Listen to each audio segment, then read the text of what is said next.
How to make your Duolingo profile private. Hi everyone, welcome back to Crazy Gamer. Today in this video, we are gonna learn how you can easily make your Duolingo profile private or just want a little more control over who sees your activity. So first of all, launch the Duolingo app open on your phone or tablet and make sure you're logged into your account.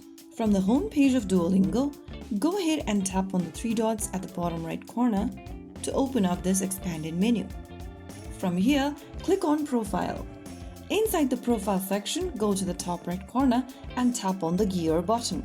Once you're inside this Settings menu, click on Privacy Settings. Now, after you're inside this Privacy Settings page, toggle off the button right next to Share Activity with anyone.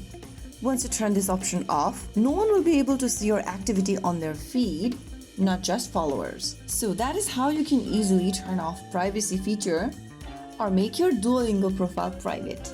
If you found the video helpful, don't forget to like, share, and subscribe to our channel. I will be back again in the next episode. Thank you for watching.